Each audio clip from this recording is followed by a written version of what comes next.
Malik Whitaker was 42 years old, and he had spent his entire adult life believing one thing: that a marriage, like a building, only stood as long as the people inside it kept showing up to repair the cracks.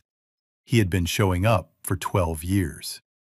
And then one night, a Tuesday, 10:47 p.m., 28th floor of a glass office building on Westheimer Road in downtown Houston, he sat alone at his desk with a black ballpoint pen in his hand and 23 pages of divorce papers spread out in front of him. He was ready to sign. What stopped him was a 9-word text from the woman he was about to leave. "Don't forget dinner at Keisha's tomorrow at 7:30. Come home early so we can go together." 9 words. No "love you," not even a period at the end. Just that flat, functional sentence floating on his screen like a sticky note left by a roommate. Malik set the pen down. He leaned back and stared at the ceiling.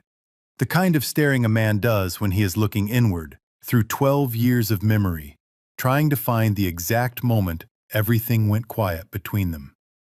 He could not find it. That was the trouble. No explosion. No confrontation he could point to and say, "There, that is where we broke." It had been slower than that, quieter.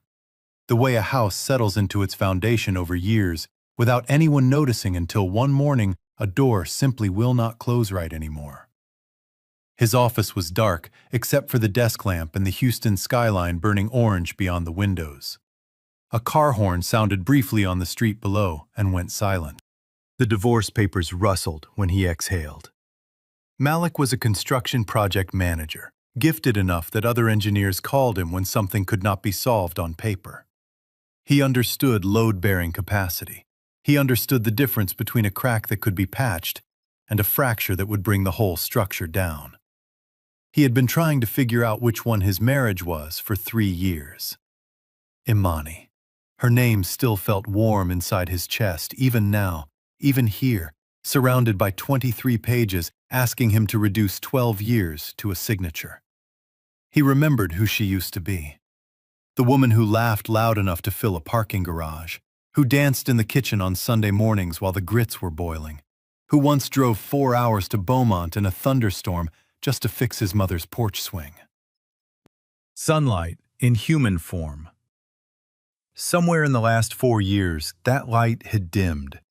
Now they lived in the same house on Braeswood Boulevard, like two people sharing a waiting room. Polite. Careful. The kind of careful that was worse than arguing, because at least arguing meant you still believed something could change. Malik picked the pen back up. He held it over the first signature line. His hand did not move. "Do I have one more night left in me before I walk away for good?" What he could not have known was that within the next 24 hours, he would overhear a private conversation between his wife and her best friend, never meant for his ears.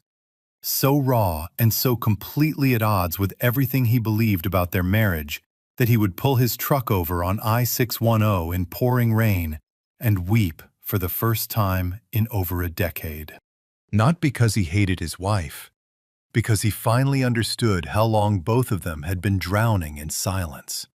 Side by side, in the same house, too proud to reach for the other person's hand. Malik slid the papers back into the manila envelope and tucked it in the bottom drawer. He turned off the lamp and walked to the elevator. Outside, the October night was warm and heavy. He stood at the curb on Westheimer waiting for his truck, looking up at the orange glow of the city against the low clouds. Come home early so we can go together. Together.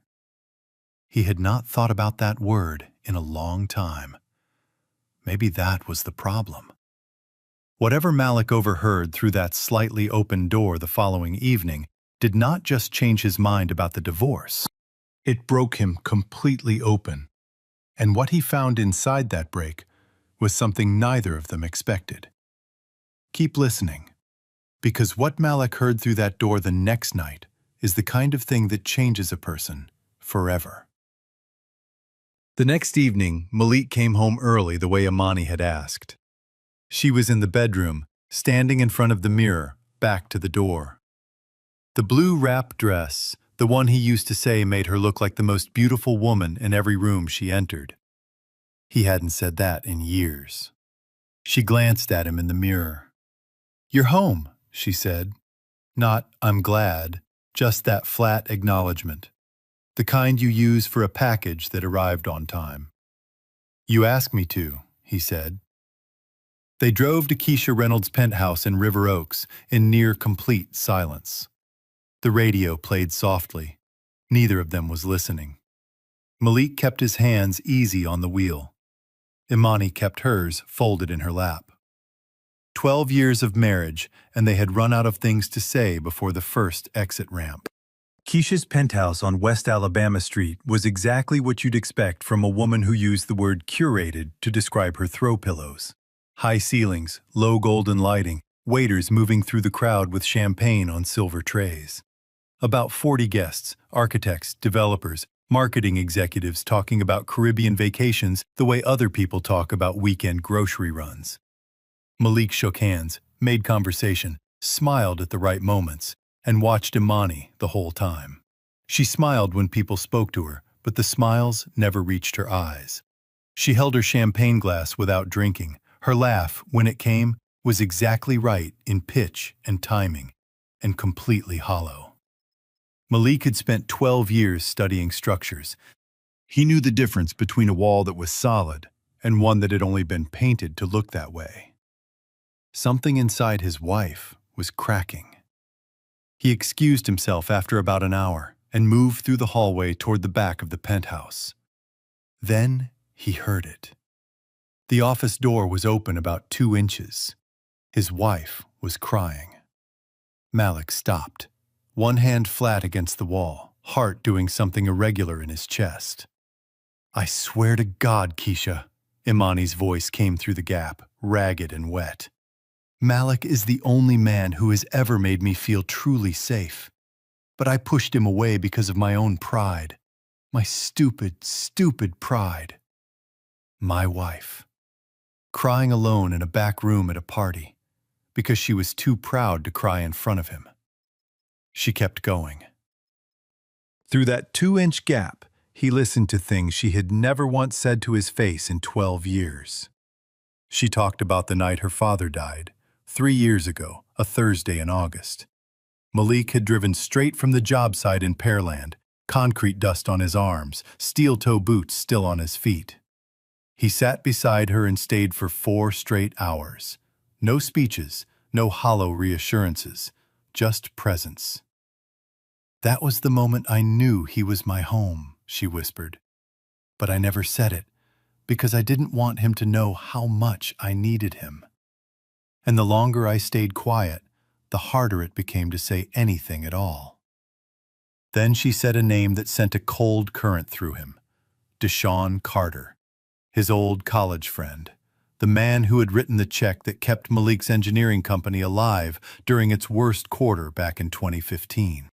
Imani admitted Deshaun had been calling and texting her for months, showing up near her office on Greenway Plaza, telling her she deserved more, a bigger life, more excitement, that Malik was holding her back. "Some days I almost believed it," she whispered, "because I was so empty, and he was standing right there, handing me a reason." Malik walked back through the party without saying goodbye to anyone.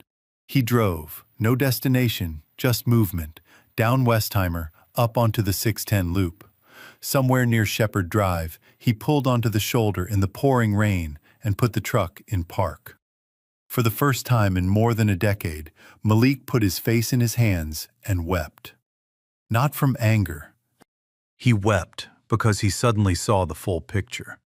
2 people who loved each other enormously and silently and painfully, drowning in the same water, in the same house, while both kept treading and neither would reach out first. "How quiet have I become," he thought, "for her to carry all of this alone." When he came home near midnight, the house was dark except for the small lamp in the upstairs hallway. He walked upstairs and knocked softly on the guest bedroom door, the room where Imani had been sleeping alone for 8 months. She opened it slowly, hair loose, eyes already red. He thought about the woman crying through that 2-inch gap. My wife. The one who kept everything inside because she did not want to appear weak. I heard everything, he said quietly. The color left her face. They talked until nearly 2 in the morning, sitting on the floor with their backs against the bed and a box of tissues between them. At some point, Imani retrieved an old shoebox from the closet. Every handwritten love letter Malik had given her during their 3rd year together, worn soft at the folds from years of being opened and refolded. And underneath, his old gray Texas A&M t-shirt, the one he'd searched the whole house for and finally assumed was gone. She had kept every bit of it. Then came a confession that made the room go still. Deshawn had invited her on a weekend trip 4 months ago. She had driven to the airport, sat alone in the departures lot for 30 minutes, then drove home. "Why?" Malik asked. She looked at him.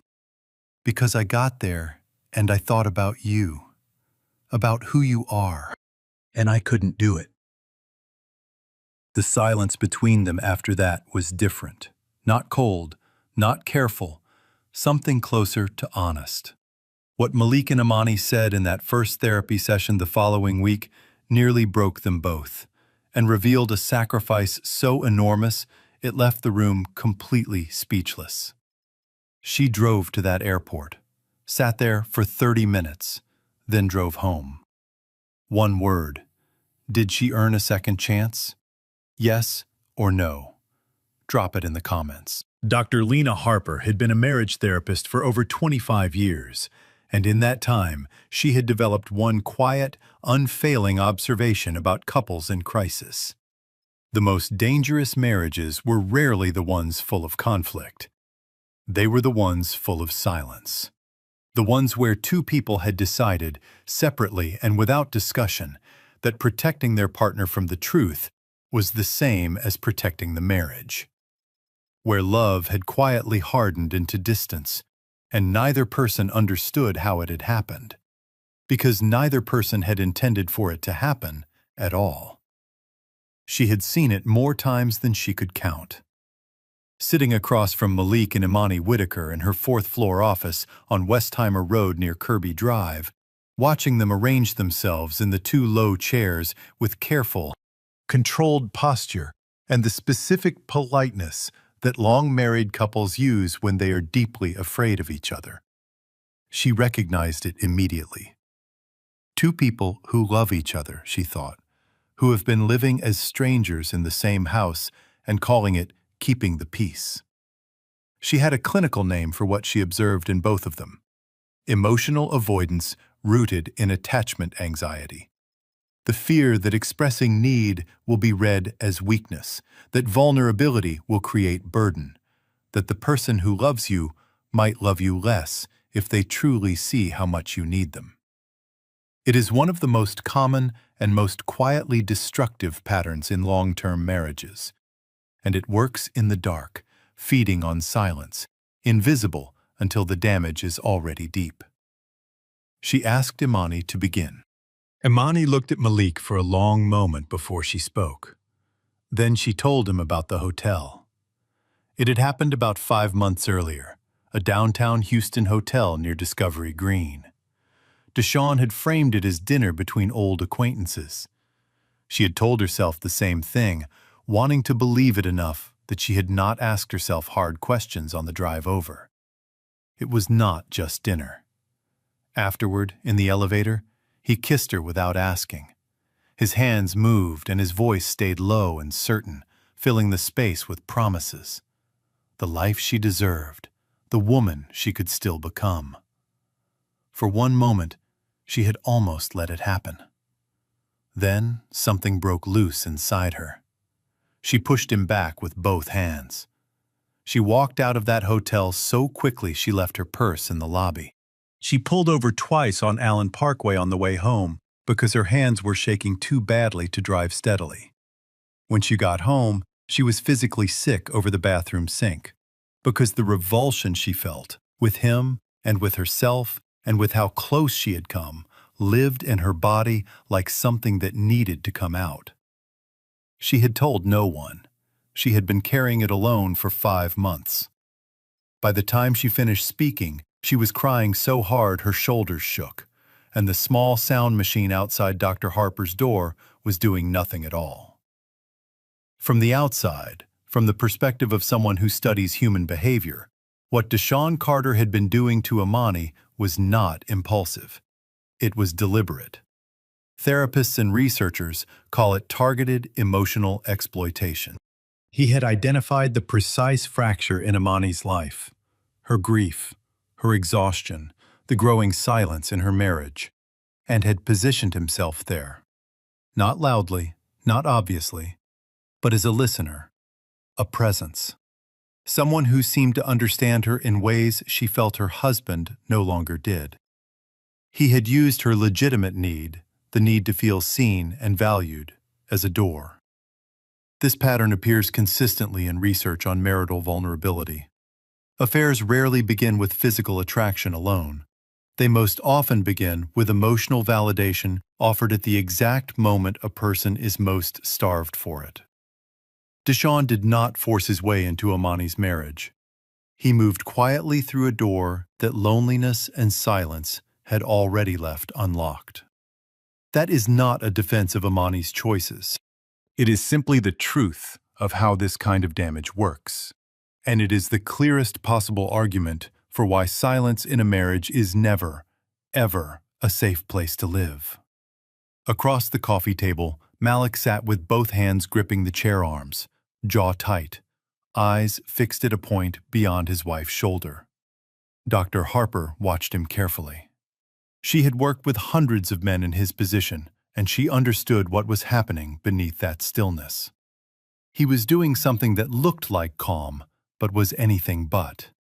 He was choosing, deliberately, at great personal cost, to stay present rather than react, to listen rather than defend, to absorb rather than explode.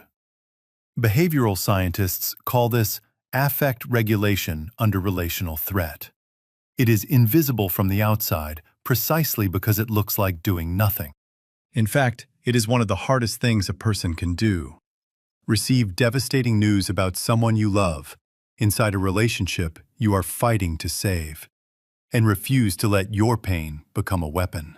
When Malik finally spoke, his voice was low and steady. "There's something I never told you either." Imani looked up. 3 months earlier, Malik had been offered a promotion to Regional Director of Southeast Operations, a position that would have increased his salary by nearly 50% and fundamentally changed the trajectory of his career. The role required 6 months of travel per year. His supervisor had called it a once-in-a-generation opportunity. Malik had turned it down. He had felt, the way an engineer feels an unstable structure shifting under load, that their marriage could not absorb another sustained absence. So he declined, said nothing about it at home, and went on building quietly. "You gave that up for me?" Imani's voice was barely audible. "For us," Malik said.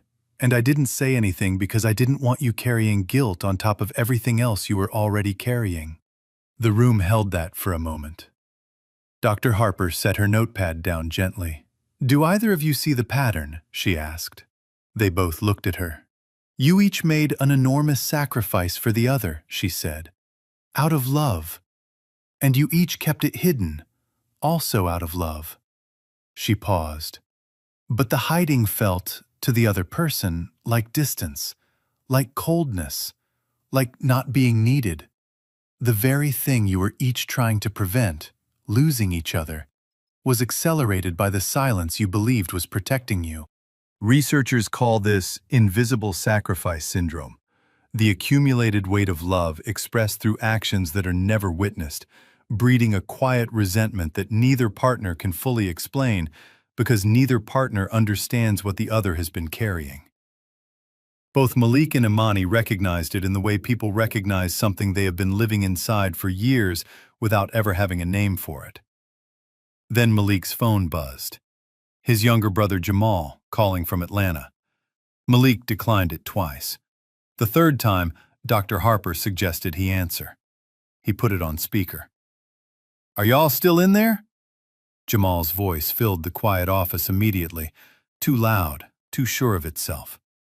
"Malik, listen to me. Sign the papers. She does not deserve you. She has been taking you for granted for years, and you know it."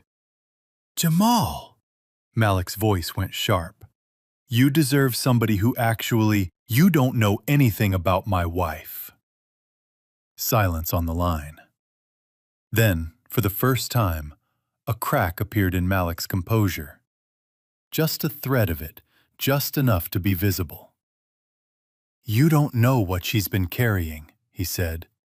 "And you don't know what I almost walked away from." He ended the call. Imani had both hands pressed over her mouth.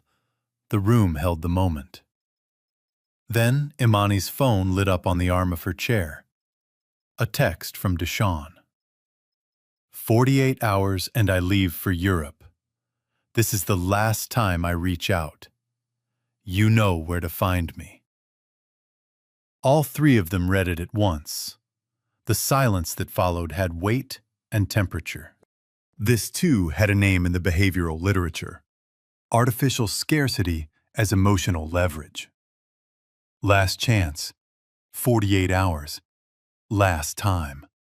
It was engineered pressure, designed to trigger panic, to bypass reflection, to make Imani feel that a door was closing, and she had to move before rational thought caught up with her. It was the same mechanism used by anyone who understands that a frightened person makes very different decisions than a calm one.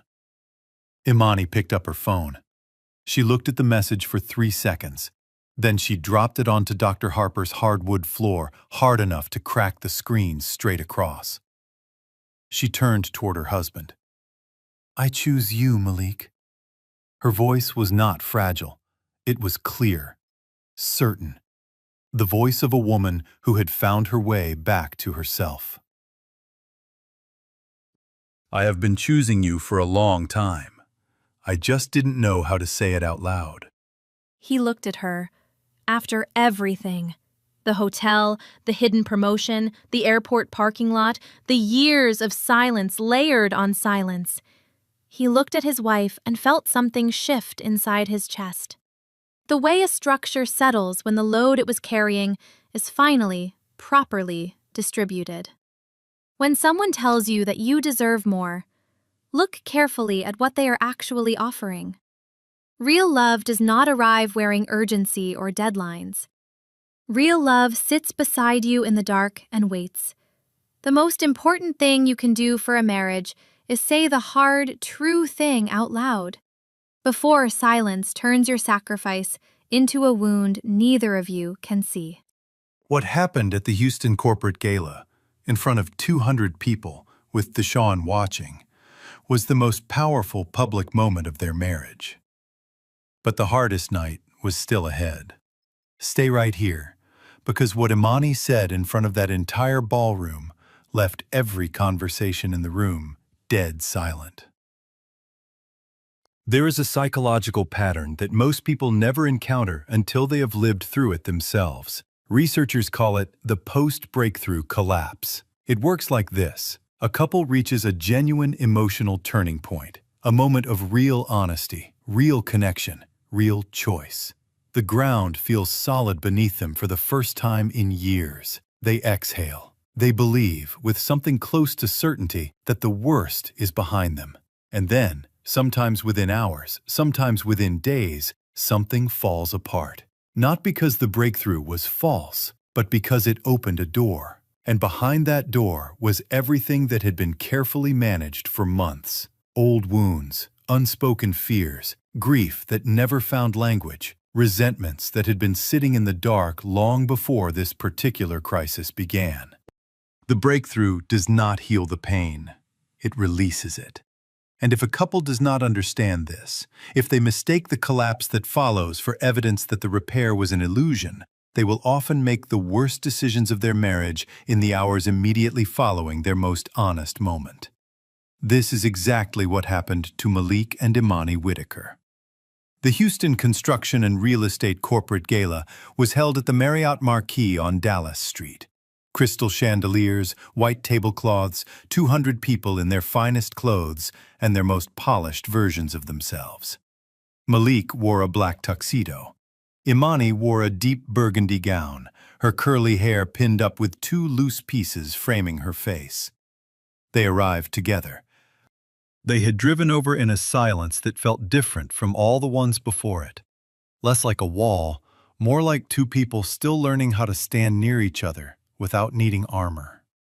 The therapy sessions with Dr. Harper were working, slowly, unevenly, the way genuine repair always goes. Malik was midway through a conversation about a commercial project near the Heights when he spotted Deshaun across the room. He recognized him immediately. The unhurried posture, the tailored suit, the practiced ease of a man who had never once doubted his welcome anywhere. Deshaun greeted people by name, touched elbows, accepted congratulations on a recent deal. He cast a brief, civil nod in Malik's direction. Then he moved with slow, deliberate purpose toward Imani. He leaned close and kept his voice low. "You deserve a better life than this." The conversations nearest to them slowed without anyone quite deciding to stop. Imani looked down at the table. Then she stood up. She turned to face him, and when she spoke, her voice was quiet. But it carried with the particular clarity of a woman who had made up her mind completely and felt no need to perform it. "I already have a man who has spent his whole life building one for me." No one in the immediate vicinity moved. "You don't build, Deshaun. You arrive when something is almost finished and offer to buy it. That is not the same thing." A pause, just long enough. "I don't need an upgrade. I need to deserve the man I already have." The room held that silence for a long beat. Deshaun's expression moved through several things: surprise, recalculation, a flash of something that might have been genuine embarrassment, before settling into a tight, controlled blankness. He picked up his glass from the table beside him, straightened his jacket with one small, precise gesture, and walked away through the gathered quiet of 200 people without another word. Malik stood 12 feet away with his hands at his sides. He crossed the room and took her hand. Neither of them spoke. They did not need to. Now here is what was happening beneath the surface of that moment. What Imani did was not simply brave. Behaviorally, it was a specific and significant act, what researchers call public recommitment as identity consolidation. When a person who has been pulled between 2 competing versions of their life makes a public declaration of choice, something shifts internally. The act of saying, "I choose this," in front of witnesses does not only communicate a decision to others, it communicates it to the self. It closes a door, not just for the person being turned away, but for the part of the speaker that had not yet fully closed it. Imani's words were not only for Deshaun. They were for the version of herself that had once driven to an airport and needed 30 minutes alone in a parking lot to turn around. That version of herself needed to hear the choice spoken out loud, in public, with her husband watching. She was no longer standing in the hallway. She had stepped all the way back inside and closed the door behind her. But understanding the post-breakthrough collapse requires acknowledging something uncomfortable. A single declaration cannot do the work that years of silence created. That night, after the gala, they came home to the house on Braeswood Boulevard, and the door was barely closed before the pressure broke. The emotional release that the therapy and the ballroom moment had together triggered, all of those months of processed and unprocessed pain, had been building quietly beneath the surface all evening. And now, in their own kitchen, with no audience and no occasion to manage themselves for, it came flooding out. It started with something small. It always does. A comment about work hours. A response about a financial decision. And then, As it does when the real wound has never been fully named, it stopped being about any of that. Old pain came out wearing new words. Old fears arrived dressed as accusations. 12 years of silence, swallowed needs, and hidden sacrifice poured into one conversation that grew louder and more desperate by the minute until it became the worst argument of their entire marriage. Behavioral researchers call this emotional flooding, the point at which the body's stress response becomes so overwhelming that the parts of the brain responsible for empathy, nuance, and long-term thinking effectively go offline. What remains is raw reaction, defensive, frightened, and capable of saying things that cannot be recalled once they are out. Both Malik and Imani reached that threshold at the same time. And at some point, standing in their kitchen with his voice ragged and his hands shaking, Malik said the words that fell between them like shattered glass. Maybe I should just sign those papers after all.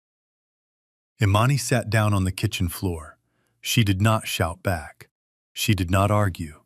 She simply sat down and cried. The helpless, total kind of grief that comes when a person has run entirely out of the strength to hold themselves together. Malik grabbed his keys and walked out. He drove through Houston at nearly 3 in the morning, the streets empty and rain-slicked and glittering. He did not plan where to go. He found himself pulling off Alameda Road and through the gate of one of his unfinished South Houston construction sites. He walked out among the steel beams and concrete forms in the dark, while rain fell around him. He reached into the back seat. The manila envelope had been sitting there for weeks. He carried it under the overhang of a half-finished wall, held his lighter to the corner, and watched the pages catch.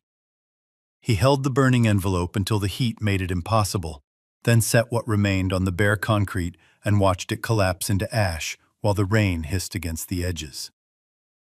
He sat on the concrete floor and stayed there a long time. Dr. Harper would later describe what Malik did that night as a commitment device, a deliberate action that removes a future temptation by making it unavailable.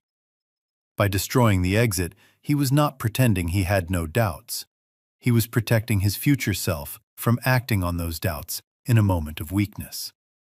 He was deciding, before he was fully capable of rational thought, that he would stay inside the problem until it was solved. I am choosing to remain, the burning papers said. Even now, even tonight. He sat between the concrete and the steel for a long time, wondering if he still had the strength left to rebuild something that had broken this many times. He did not yet know that the answer was already waiting for him at home, and that it would arrive in a form he had never imagined. Lesson for the audience.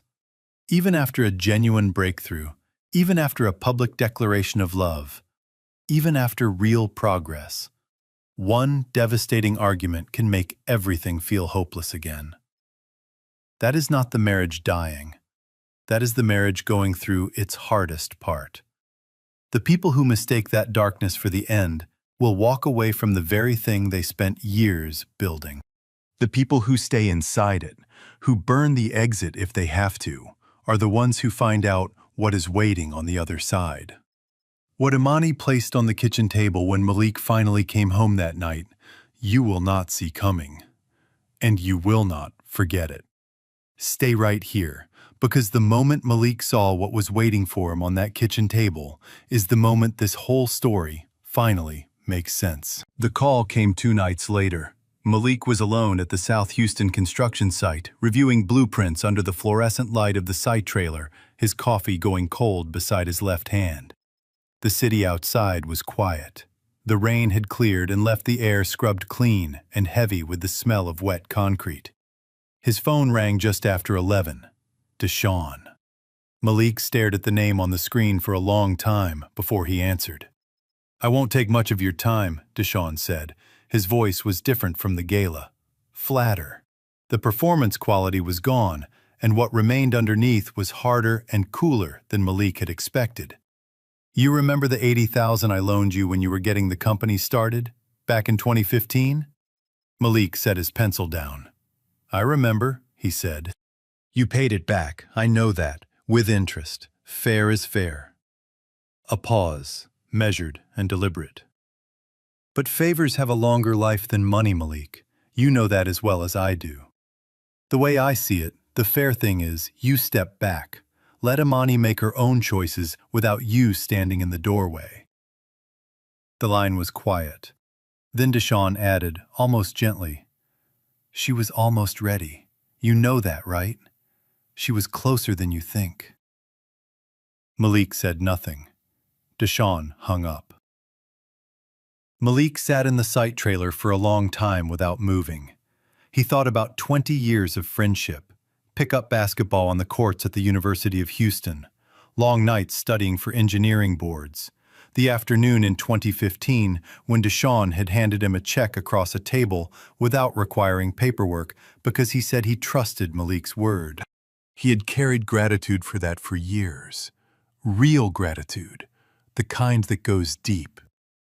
And now he understood that Deshawn had been carrying that same transaction differently. Not as something shared, not as the memory of a friendship, but as a debt to be collected when the timing was right. An emotional lien on Malik's marriage, held quietly for years, waiting for the moment it could be cashed in. He had spent his career understanding the load-bearing capacity of things: concrete, steel, cable tension. The principle was always the same. There is a threshold between the weight a structure can carry and the weight that will bring it down. The most dangerous loads were the invisible ones, the ones that accumulated slowly, disguised as something stable, until the day they were not. Deshawn had been that kind of weight. Malik turned off the trailer light, locked the door, and drove home through the quiet streets. The kitchen lamp above the stove was still on when he came through the side door. Imani was sitting at the kitchen table, both hands wrapped around a mug of tea she had not touched. She had been crying, recently and for a long time from the look of her. Her hair was loose. She was wearing his old gray t-shirt, the one from the shoebox. She looked up when he came in. He sat down across from her without taking off his jacket. He told her about Deshawn's call. All of it. The debt reframed as leverage, the implication that she had almost chosen to leave, the cold patience behind the whole thing. He said it plainly, without anger, the way a builder describes structural damage, factually, because that is the only honest starting point for repair. Imani set her mug down on the table. I've known for a long time that Deshawn was not my friend, she said. I knew it before any of this, but I let him stay close because I was lonely inside my own marriage, and I didn't know how to name that without it sounding like a betrayal of you. She paused. That is on me, and I'm done pretending it isn't. Malik looked at her. And I let the silence grow, he said. I thought keeping the promotion to myself was protecting you. I thought carrying things alone was the same as being strong. He shook his head slowly. It wasn't. The kitchen was quiet. Rain had started again, ticking softly against the window above the sink. I was afraid, Imani said, that if I told you how much I needed you, you'd think less of me, that I'd become a burden. And I was afraid, Malik said, that if I admitted how much I needed you, I'd become one. They looked at each other across the kitchen table. Two people who had been carrying the same fear in separate pockets for 12 years. Slowly, quietly, suffocating the marriage they both loved, because neither one had been willing to say the simplest and most necessary thing. I need you. I am not whole without you. I am afraid to say so. The silence between them now was different from every silence that had come before it. It did not carry the weight of things left unsaid. It was just two people sitting still, in the same room, finally, in the same story. Imani stood and walked to the hallway closet. Malik heard the shelf, the soft rustling. She returned carrying the Nike shoebox and set it on the table between them. And beside it, she placed something else. A small white object. A pregnancy test. Positive. Malik's hands moved to his face. "I'm pregnant," Imani said. Her voice was steady, not triumphant, not fearful, just honest. The most honest thing either of them had offered in years. "And I want our child born inside a home that both her parents built together, not one they walked away from." Malik sat with his face in his hands. When he finally looked up, his eyes were wet, and his expression was something between tears and the particular quality of relief that comes when a person realizes they stopped at exactly the right moment. When they understand, with the whole body, how close they came to losing the thing they needed most. "Then we build it," he said. They did exactly that. In the months that followed, they sold the Braeswood property and purchased a lot in the Meyerland neighborhood in southwest Houston, on a quiet street near the bayou, where old live oak trees arched over the sidewalk. Malik drew the plans himself. Imani chose everything from the foundation color to the shape of the porch railing. They disagreed about the kitchen layout, the bathroom tile, the guest room window placement, and they talked through every single disagreement instead of filing it away. Every decision became a conversation they had never had before. Every room was built honest. And somewhere in the process of building the house, they rebuilt the marriage, not back to what it had been, which had been quietly broken in ways neither of them had ever fully understood, but forward to something better. Something tested. Something that had been under load and had not collapsed. Real love is not the absence of damage.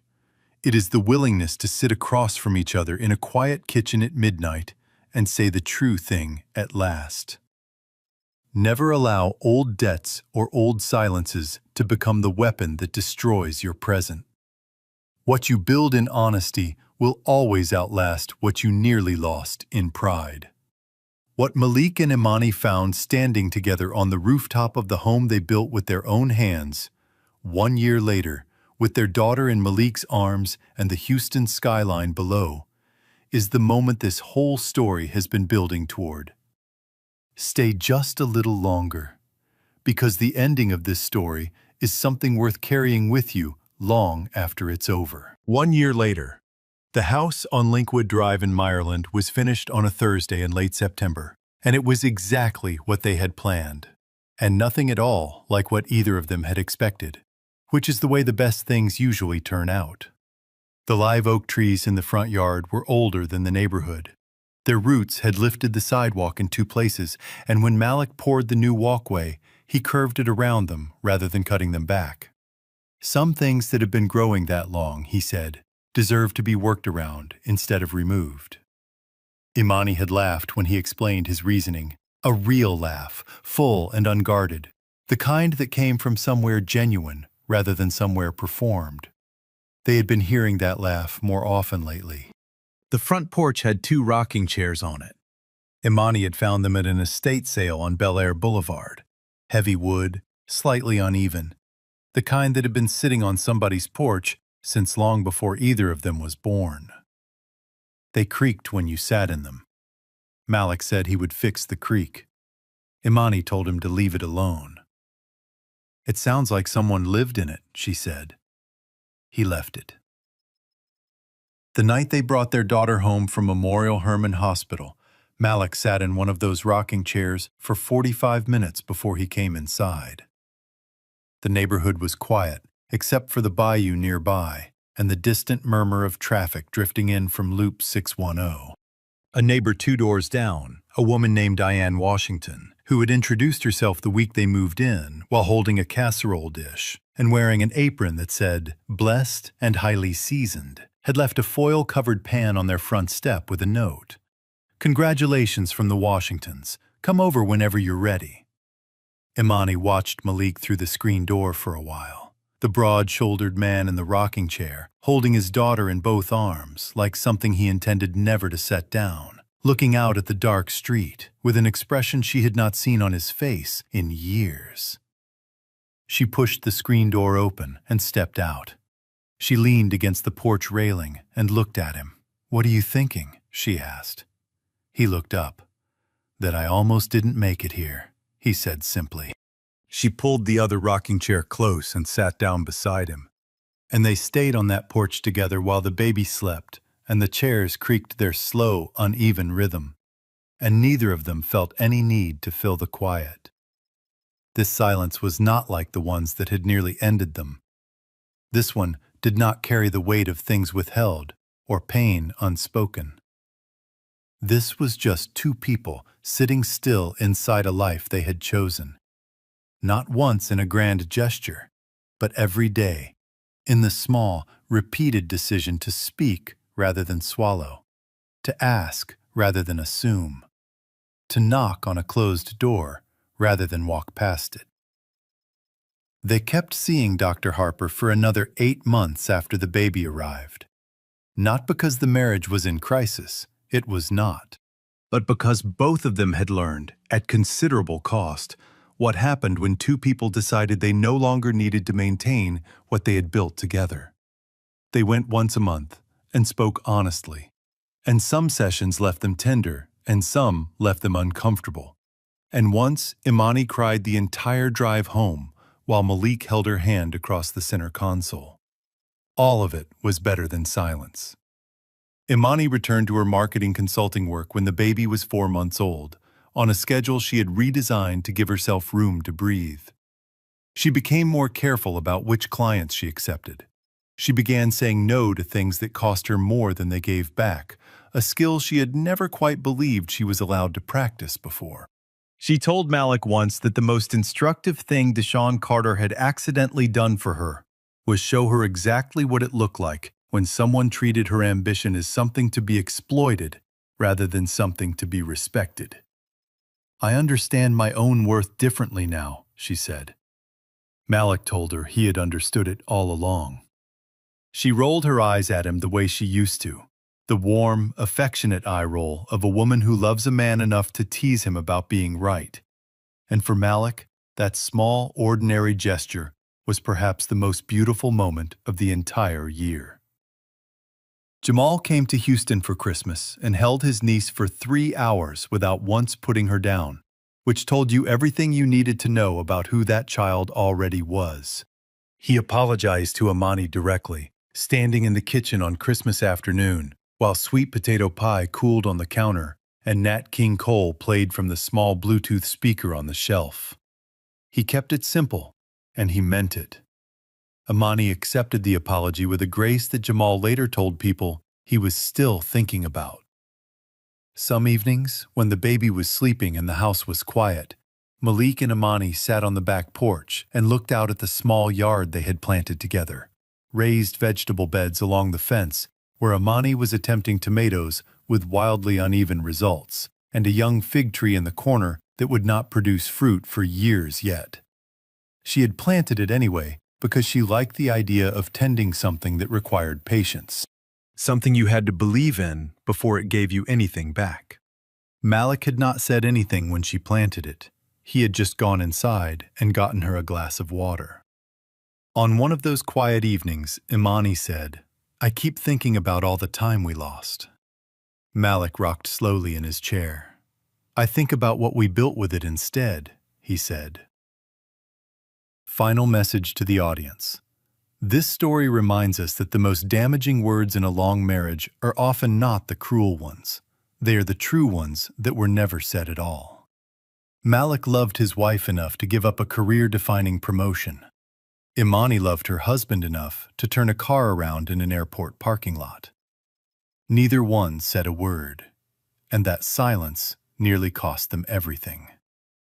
Here is what this story is actually asking you to do. Tonight, after dinner, before the Hallmark movie comes on and the evening slips away, pull out a notepad. Not your phone, a real notepad, the kind from the Walgreens checkout aisle. Write down one thing your husband did for you that you never properly thanked him for. One sacrifice you saw but never named out loud. If he is still with you, read it to him before bed. If he is no longer here, read it aloud anyway. To the room, to the photograph on the dresser, to yourself. Grief does not disqualify gratitude. It deepens it. And if your son or grandson is in a marriage that has gone quiet, share this story with him.